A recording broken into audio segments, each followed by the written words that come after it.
Saat ayahnya keluar dari kamar mandi, sang anak kemudian memeluk ayahnya sembari berkata, "Ayah, tadi kan ayah bilang, ayah dibayar 50.000 per jam di kantor.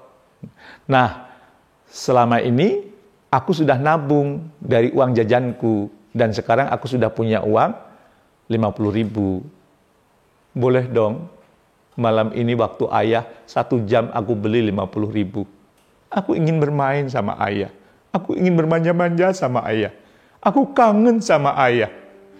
Ini ya uangnya 50.000. Assalamualaikum warahmatullahi wabarakatuh. Bertemu kembali dengan saya, Jamil Azeni, di acara Leadership Inspiration. Semoga Anda makin sukses, makin mulia. Harta, tahta, kata cinta Anda semakin tinggi. Di saat yang bersamaan, harta, tahta, kata cinta menjadi sumber manfaat buat orang-orang di sekitar Anda. Belum lama ini, jagat dunia maya sempat dihebohkan dengan ratusan pelajar dinikahkan di Ponorogo, Jawa Timur. Nyatanya, kasus serupa juga terjadi di daerah-daerah lain di Indonesia. Sebut saja di Bandung, Jawa Barat ya. Setidaknya di tahun 2022 lalu ada sekitar 143 pasangan yang meminta dispensasi untuk menikah. Sedangkan Pengadilan Agama Kota Bima, Nusa Tenggara Barat ya menerima sekitar 276 ya pengajuan dispensasi pernikahan yang didominasi pelajar SMP dan SMA. Bahkan baru memasuki awal tahun ini di Pacitan, Jawa Timur, sudah ada orang yang mengajukan 20 dispensasi untuk nikah dini. Dan 85% diantaranya disebabkan hamil di luar nikah. Bahkan ada juga yang anaknya sudah lahir ke dunia. Di Indonesia sendiri, ya, usia minimum untuk menikah diatur dalam Undang-Undang Nomor 16 Tahun 2019 tentang perubahan atas Undang-Undang Nomor 1 Tahun 74 tentang perkawinan. Ya.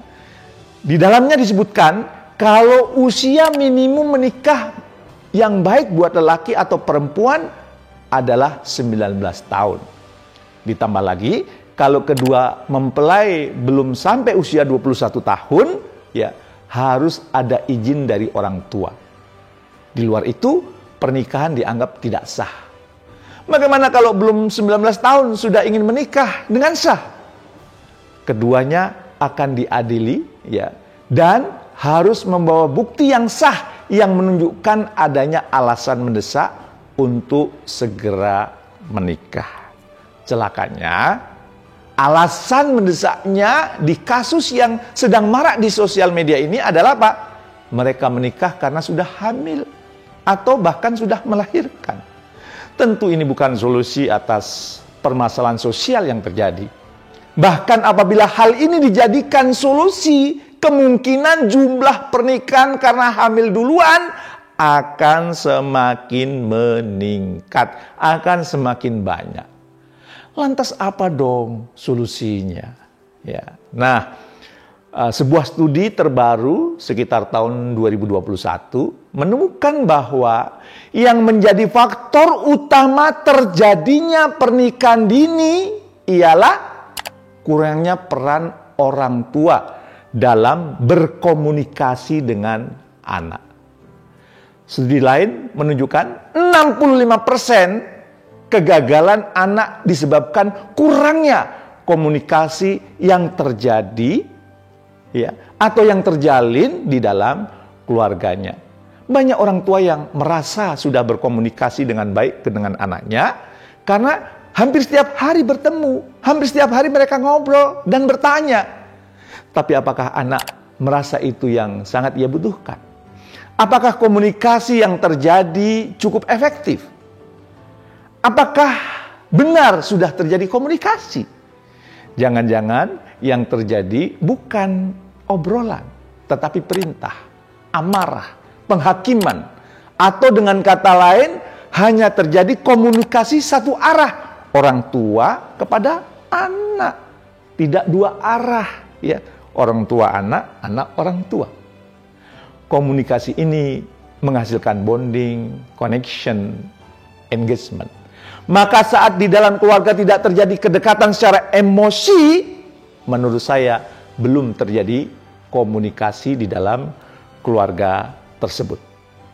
Bagaimana agar bonding, connection, dan juga engagement bisa terjadi sehingga kedekatan antar anggota keluarga itu terwujud? Hari ini saya akan berbagi, akan sharing kepada Anda semuanya berdasarkan pengamatan, pengalaman, dan tentu studi yang saya dalami. Yang pertama, sediakan waktu dong. Sebagai orang tua, kita perlu punya waktu khusus untuk keluarga, khususnya anak-anak. Sahabat saya punya aturan 18-21. Artinya apa? Saat pukul 6 hingga 9 malam adalah waktu untuk keluarga. Tidak ada TV, tidak ada YouTube, tidak ada smartphone, tidak ada laptop, ya. Pada kurun waktu tersebut selama 3 jam didedikasikan untuk keluarga. Kegiatannya boleh belajar bersama, ngobrol bersama, main bersama, makan bersama, pergi bersama, ngaji bersama, doa bersama, jalan-jalan bersama, tebak-tebakan bersama. Itu yang dilakukan oleh sahabat saya. Saat anak saya kecil, saya sering bermain kartu bersama, ya, anak-anak saya. Bermain juga petak umpet bersama. Waktu bagi anak-anak, khususnya bagi mereka yang di bawah usia 12 tahun, itu sangat berarti bagi mereka. Maka sediakan waktu untuk mereka. Saya menyadari pentingnya waktu bagi anak setelah membaca cerita, ya, tentang seorang anak yang sangat ingin bermain dengan orang tuanya, ya. Namun sang ayah ini begitu sibuk. Ketika ayahnya berangkat kerja, ia masih tidur, ya. Ketika ayahnya pulang kerja, ia sudah tidur. Sementara saat hari libur, sang ayah sibuk bermain dengan klub sepedanya, ya. Sampai rumah sudah lelah dan kemudian tidak sempat bermain dengan sang anak. Padahal sang anak sangat merindukan bermain dengan sang ayah. Maka suatu ketika anak ini bertanya, "Ayah, dalam 1 jam ayah di kantor itu dibayar berapa sih ayah?" Ya. Dengan setengah terkejut sang ayah menjawab, "Ayah dibayar 50.000 per jam anakku." Mendengar jawaban itu, sang anak pergi ke kamarnya dan sang ayah pergi ke kamar mandi untuk mandi setelah seharian bersepeda bersama tetangga-tetangganya, bersama klub sepedanya. Beberapa saat kemudian sang anak keluar dari kamarnya dan menunggu ayahnya di dekat pintu kamar mandi. Saat ayahnya keluar dari kamar mandi, sang anak kemudian memeluk ayahnya sembari berkata, "Ayah, tadi kan ayah bilang ayah dibayar 50.000 per jam di kantor. Nah, selama ini aku sudah nabung dari uang jajanku dan sekarang aku sudah punya uang 50.000. Boleh dong malam ini waktu ayah 1 jam aku beli 50.000. Aku ingin bermain sama ayah. Aku ingin bermanja-manja sama ayah. Aku kangen sama ayah. Ini ya uangnya 50.000. Sejak usai membaca cerita ini, saya selalu berupaya menyediakan waktu untuk anak saya. Bahkan saya pernah cuti khusus untuk menemani anak saya. Menemani ke rumah sahabatnya, ya, menemani nonton, menemani wisata, dan membersamai anak-anak, ya, di momen-momen khusus. Saya tidak ingin anak saya termasuk anak yang fatherless. Punya ayah, tetapi serasa tidak punya ayah. Jadi, para leader, para pendengar, sediakan waktu untuk putra-putri Anda. Yang kedua, empathic listening. Di kantor Anda mungkin mendapat berbagai ilmu bagaimana cara mendengarkan yang baik. Terapkan juga itu di rumah, khususnya saat anak Anda sudah mulai remaja. mulai usia 12 tahun, saat mereka sudah mau masuk SMP, mereka sedang mencari jati diri. Tugas kita memperbanyak empathic listening. Kita menjadi empathic listener, mendengarkan mereka saat mereka bercerita. Empathic listening artinya Anda mau mendengarkan cerita anak Anda dengan menggunakan kacamata yang anak kita pakai, bukan kacamata kita. Anda hadir secara penuh, sadar utuh, ya. Dalam istilah akademiknya, Anda mindful, hadir penuh, sadar utuh, mendengarkan cerita putra-putri Anda. Bukan hanya mendengarkan dengan telinga, tetapi Anda juga memperhatikan nonverbal, ya, yang mungkin diperlihatkan oleh mereka. Dan yang terpenting, alih-alih Anda menduga-duga bagaimana perasaannya, lebih baik Anda memvalidasi langsung apa yang dia rasakan. Apa yang Anda rasakan saat ini, Nak? Ya. Apa yang kemudian ingin kamu ceritakan ke ayah dan sebagainya. Empathic listening juga berarti Anda tidak menginterupsi saat mereka bercerita. Anda tidak menghakimi, tidak memotong, ya, cerita mereka, dan Anda tidak mengungkit kesalahan yang sudah lampau terjadi. Gunakan mata dan hati Anda untuk mendengarnya. Supaya apa? Supaya kita lihat bahasa tubuhnya. Mata gunakan, hati, maka kita hadir penuh, sadar, utuh. Dari proses empathic listening ini, kita bisa tahu kegalauan anak-anak kita, ketakutan mereka, harapan mereka, pergaulan mereka. Kita pun bisa tahu seluk-beluk pergaulan mereka. Kita menjadi tahu siapa yang ditaksir anak kita, siapa yang naksir anak kita, dan siapa teman-teman dekatnya, dan juga siapa rivalnya. Ya, itu asik kalau kita tahu siapa teman-teman anak kita dan siapa juga rivalnya atau sparring partnernya. Saya berlatih ya untuk menjadi empathic listener, ya. Terutama setelah anak saya berkata, "Pak, saya mau bercerita kepada Bapak tentang kegundahan hidup aku." Tugas Bapak hanya mendengarkan, tidak boleh menilai, tidak boleh memotong ceritaku, tidak boleh buru-buru ngasih nasihat. Bapak boleh ngasih nasihat kalau aku sudah meminta nasihat dari Bapak.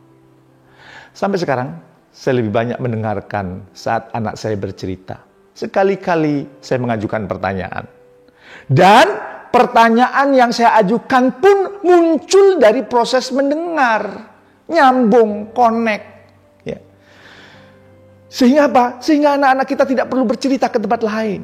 Karena saya yakin sebuah hubungan keluarga yang kuat, ya, dibangun dari komunikasi yang intens dan konsisten antar anggota keluarganya.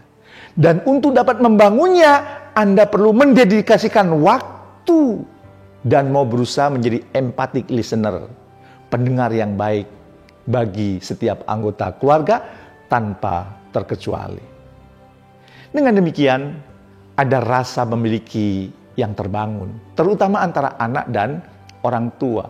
Ada bonding, connection, dan engagement. Ada kedekatan antar anggota. Anak pun merasa punya pundak untuk bersandar tanpa harus mencari orang di luar keluarganya, yang boleh jadi akan menghamilinya, ya, dan boleh jadi kemudian akan merusak kehidupan anak kita. Jangan sampai naudzubillah min dzalik. Menurut saya, inilah solusi untuk pernikahan dini. Solusi untuk pernikahan karena sudah hamil atau karena sudah melahirkan. Yaitu apa? Sediakan waktu anak dan menjadi empathic listener. Kalaupun harus menikah dini, bukan karena kecelakaan, tetapi karena kesadaran yang dalam akan tanggung jawab dan proses kehidupan yang ia sadari. Tahun ini, anak saya yang bungsu, ya, insya Allah akan menikah. Usianya baru 19 tahun, termasuk pernikahan dini, bukan? Tetapi itu bukan pernikahan, pelarian, tapi itu pilihan, ya, bukan karena kecelakaan, ya. Pilihan setelah melalui proses diskusi panjang antara anak saya dengan saya, anak saya dengan mamanya, anak saya dengan ibunya, dan juga dengan kakak-kakaknya. Insya Allah akhirnya kami semua mendukung pilihan anak bungsu saya untuk melakukan pernikahan dini. Menikah karena pilihan, karena tanggung jawab, bukan karena pelarian, bukan karena kecelakaan. Tetaplah menjadi pemimpin yang benar-benar memimpin dengan menjadi orang tua yang menyediakan waktu untuk anak dan menjadi empathic listener. Sukses mulia untuk kita semua.